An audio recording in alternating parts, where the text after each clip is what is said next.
Very happy with it. It was a very expensive move. I definitely cried when I did it, but in general, I'm just very happy. I think this is, if you are a mobile application engineer or full stack engineer that is using a lot of memory and building a lot of different products simultaneously, then this is definitely the upgrade to make this year. I definitely consider it. I went from an i9 to this and noticed a huge improvement, not only in performance, but heat and battery performance as well.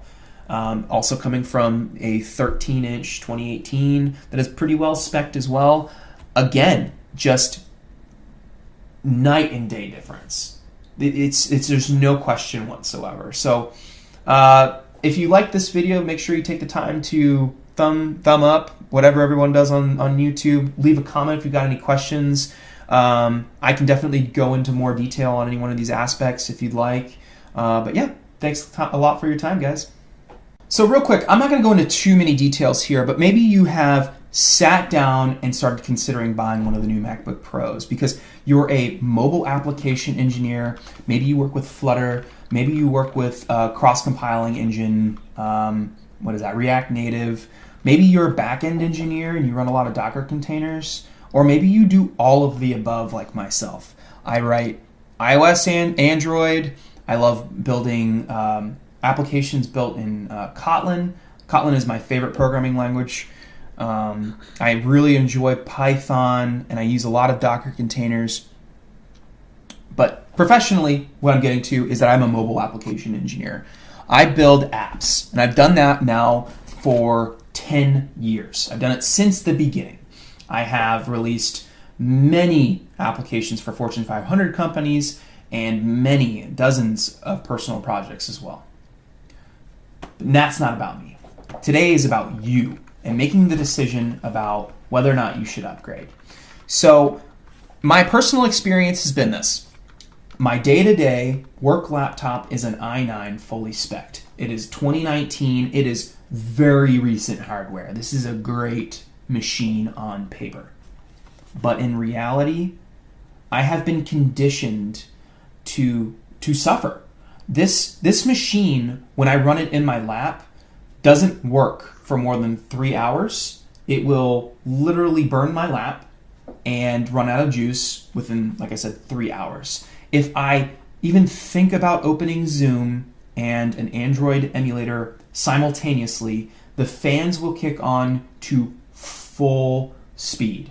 So this entire time, the past 2 years I've owned this, I have been conditioned by the noise. I have been conditioned by the heat. Luckily, the keyboard on this one has been upgraded, so I haven't had to deal with the terrible butterfly keyboard issues, at least on this machine. My personal machine is still butterfly, and that is one of the other reasons why I decided to update. So getting from my personal work machine, or my actual work machine, this has 64 gigs of RAM, and on a daily basis, looking at the activity monitor, I can see that I'm using about 44 with my workload, workflow. I think that's what all the creatives are calling it. And yeah, so I decided to give the new one a shot because battery and heat, at least from my work perspective. From my personal perspective, I love the portability of the 13. The 13 still holds true to my heart. I love being able to carry this with me anywhere and do what I do on the go, while I'm camping, on a plane, doesn't matter. But again, I'm dealing with heat. This one has the i7 in it, and it's got, I think, 16 gigs of RAM, so it's not like fully spec'd or anything like that, but it's a good machine at 2018, but it has the Bluetooth, the butterfly keyboard. So if you're coming from the butterfly keyboard, you're going to notice an absolute amazing difference. The typing experience on the new one is absolutely incredible. I love not having the touch bar anymore. I love that the escape key is massive. I love that there's a dedicated function row. And the other thing that I love is that when I have a bunch of simulators, emulators, containers, servers, all these different things running, and I close the lid and I open it 2 hours later, it's still at the same battery percentage. That didn't happen on these. I don't know why, but like I'd close it, and if I left an emulator running, it would be dead when I opened up it again. This one, no, it's just still at 17%, which is where I left it a few hours ago. The other nice thing that I noticed is when I open the lid on the new one, it's just on. Like on this guy, for some reason, I don't know if this is just because I've installed a bunch of software stuff on it, I have to restart the machine every day, or else when I go to open the lid, it struggles to wake. Very much struggles to wake.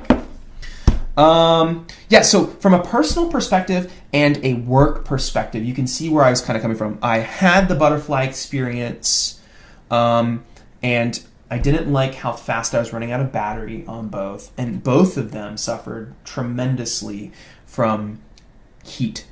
Like I'd have to put a pillow in my lap just to use either one of these as a laptop. And I definitely had to make sure that I had a power source when I was on the go, because the, battery anxiety was very much a thing with these. I like to fly Southwest. Southwest is my favorite airliner, mainly because I worked on their app. But a lot of times they don't have an outlet on their airplanes, and on a 3-hour flight, I usually land and my machine is dead. How's my battery? Should I put it in airplane mode? Should I